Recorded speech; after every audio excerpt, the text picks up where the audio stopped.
Bonjour à toi et bienvenue dans ce nouveau podcast qui a pour vocation de transmettre des clés d'éveil et de libération de l'être pour te permettre de déployer tes capacités d'auto-guérison et devenir ton propre guide. Après avoir disparu subitement de la scène publique il y a plus d'1 an, je suis de retour dans une nouvelle peau et avec de nouveaux projets dont vous serez les bénéficiaires mais également les acteurs. C'est ce que je partageais dans mon dernier podcast publié le 1er août dernier et que tu peux visionner si tu ne l'as pas déjà fait en cliquant sur le lien qui apparaît en haut et à droite de l'écran. Aujourd'hui, et afin de bien démarrer ta rentrée, je souhaite t'offrir une clé fondamentale pour être non seulement en bonne santé, mais pour initier tous les changements dont tu rêves dans ta vie.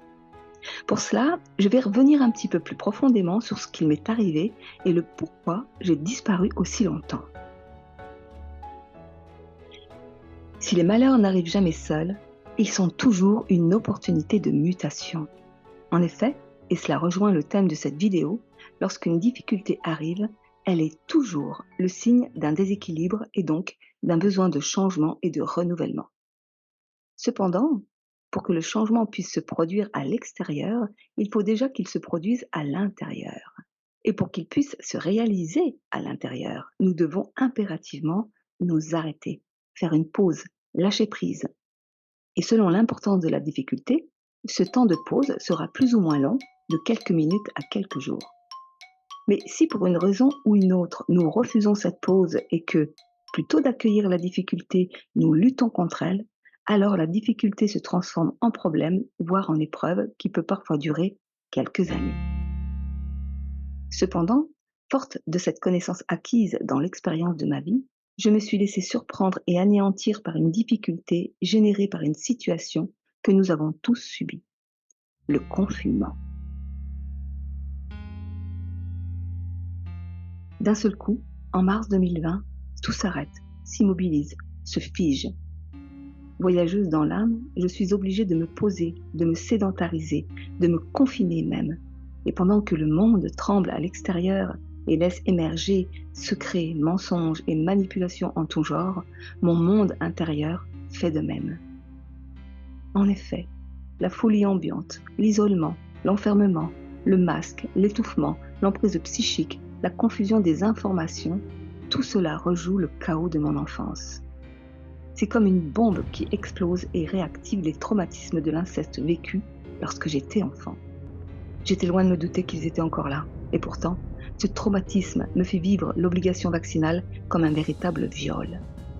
Plutôt crever, jamais je ne me soumettrai, rien ni personne ne pénétrera mon corps sans mon plein consentement. Consciente des processus à l'œuvre, je me retrouve en situation de témoin de moi-même. Je perçois, je comprends, j'analyse ce qui se passe en moi, mais je suis totalement impuissante à faire quoi que ce soit. Sous mes propres yeux, mon énergie se dilapide, mon esprit se débat, mon corps s'épuise et s'effondre en 1000 morceaux. Toutefois, loin de m'arrêter, je continue de travailler. Car non seulement mon travail est ma passion, il donne du sens à ma vie, mais il est aussi ma seule source de revenus. Alors je persiste, je résiste et bien sûr, je suis de plus en plus mal. Les nuits blanches s'accumulent, l'épuisement s'accentue et malgré mon travail acharné, la clientèle n'est plus au rendez-vous. J'investis alors mes derniers deniers dans un coaching professionnel pour relancer mon activité.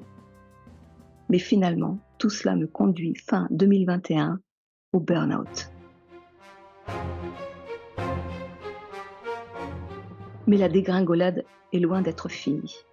Car à l'épuisement et tous les soucis de santé que ce burn-out engendre, vient s'ajouter un problème à mon pied gauche.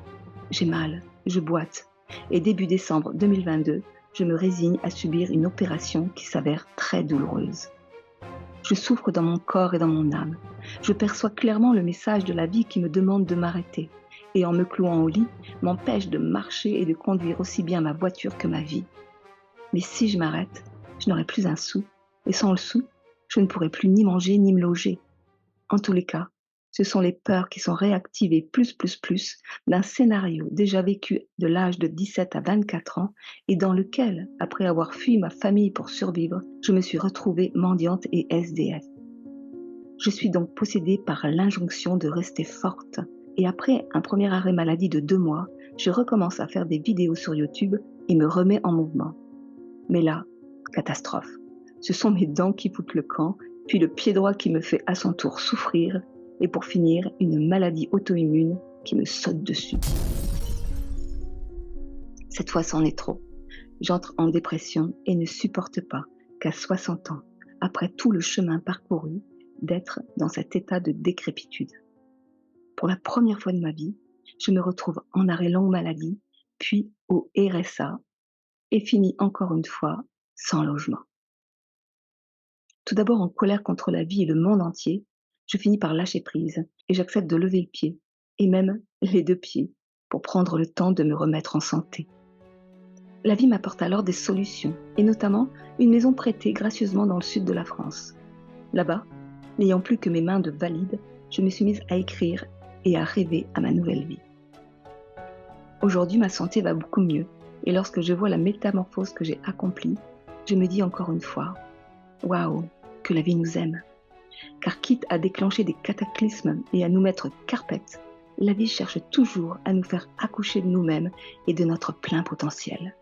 C'est le même processus qui permet à la chenille de devenir papillon. Ce n'est pas la première fois que cela m'arrive.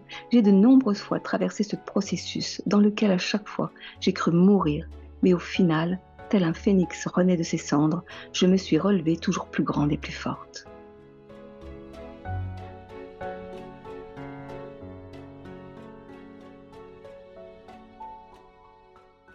La métamorphose est la nature même de la vie. Et de la même façon que la chenille ne peut pas lutter contre sa nature de papillon, nous ne pouvons pas lutter, au risque de beaucoup de souffrance, contre notre propre nature. La difficulté est que cette nature nous est inconnue et se dévoile peu à peu si et seulement si, à l'image de la chenille, nous acceptons l'étape de la chrysalide avec tout le trouble et le chaos que cela comporte. Lorsque l'on observe une chrysalide à l'état naturel, nous pouvons noter plusieurs choses. La première est que la chenille est enfermée et isolée dans un cocon. La deuxième est que ce cocon est immobilisé sur une branche et suspendu dans le vide. La troisième est que la chenille ne fournit aucun effort, elle n'a aucun contrôle sur ce processus et ne se débat pas.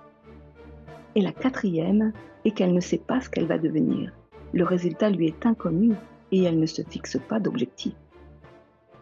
Ramené à notre niveau, il faut bien comprendre que la métamorphose ne nous demande aucun effort, bien au contraire.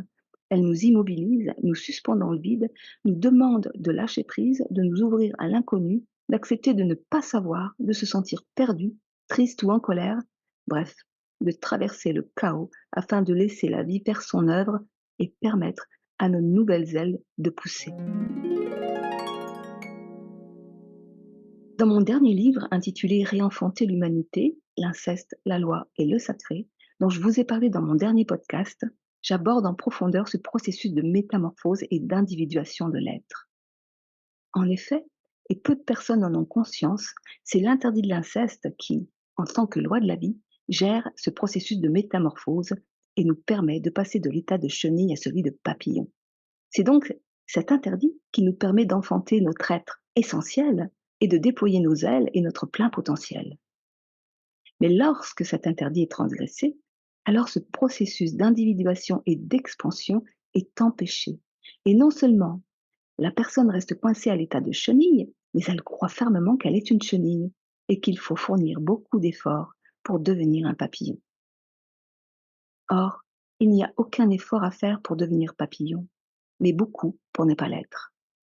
Aussi aujourd'hui, je vous donne cette clé fondamentale. S'il y a bien une urgence, c'est celle de nous arrêter, de lâcher prise, de prendre le temps de vivre afin de laisser la vie nous enfanter dans notre vraie nature. Malheureusement, notre culture de la compétition a plutôt tendance à récompenser l'action, l'effort, la vitesse, les résultats immédiats, et nous ne prenons plus ce temps, considéré comme de la faiblesse, voire de la procrastination. Ce temps est pourtant indispensable, non seulement à la métamorphose de l'être, mais aussi à la régénération du corps, à la régulation du stress et des émotions, et donc à notre santé physique et psychique. Pour prendre une autre image, Imaginez ce qui arrive à une voiture dans laquelle nous n'appuyons jamais sur la pédale de frein, ne serait-ce que pour prendre de l'essence. Elle tombe en panne. Au niveau biologique, c'est notre système nerveux autonome qui, par le biais du système sympathique et parasympathique, gère l'action et la pédale de frein. Et si nous n'appuyons pas nous-mêmes sur la pédale de frein, si nous ne laissons pas notre système parasympathique œuvrer, alors, tout comme la voiture, nous tombons en panne. Nous vivons dans une société de l'empressement et de l'urgence permanente. Tout ce qui demande de la lenteur et de la patience est aujourd'hui mis à mal.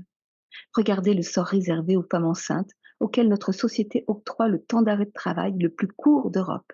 Puis par la suite, les congés parentaux, aussi courts que mal payés, et qui sont pourtant des temps essentiels pour permettre aux tout petits de tisser des liens d'attachement sécurisants pour bien démarrer dans la vie. Puis le sort réservé aux enfants, qu'on oblige à grandir de plus en plus vite, jusqu'à leur asséner des cours de sexualité dès la maternelle.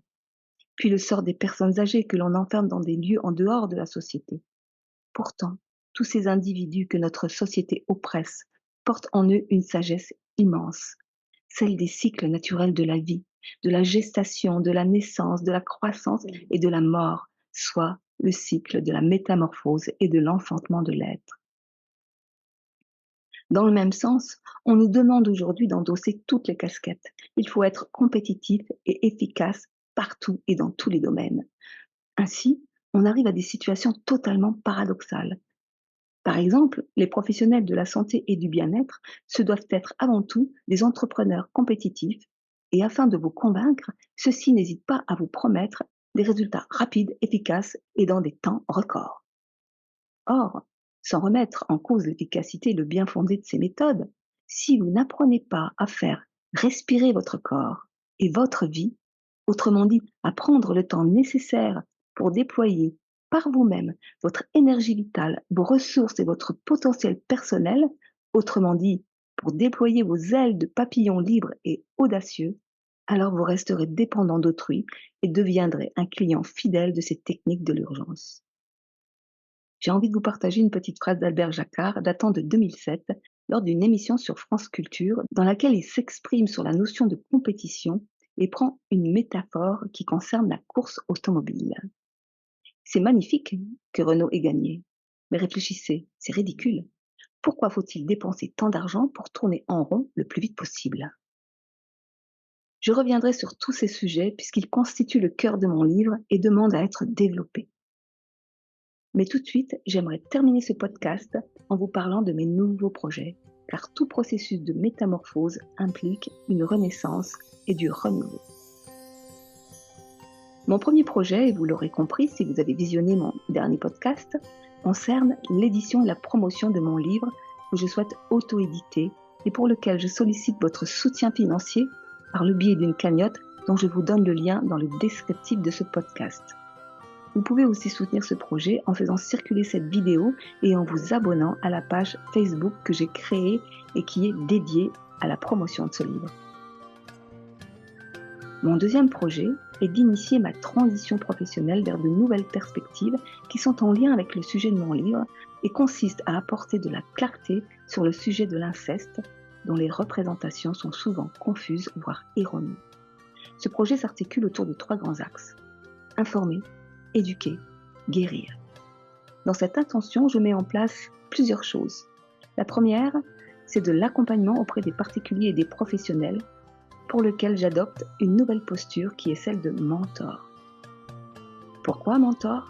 D'abord, parce que j'en ai l'âge et surtout parce que le mentor trouve sa compétence dans les savoirs acquis de l'expérience et non dans les savoirs théoriques, ce qui me colle parfaitement à la peau. La deuxième, c'est la création d'un groupe Facebook sur lequel vous pouvez vous inscrire dès à présent et sur lequel je proposerai des ateliers éducatifs gratuits une fois par mois. La troisième chose est un outil de formation sous forme de spectacle pédagogique pour adultes et pour lequel je sollicite également votre soutien financier par le biais de la même cagnotte que mon livre.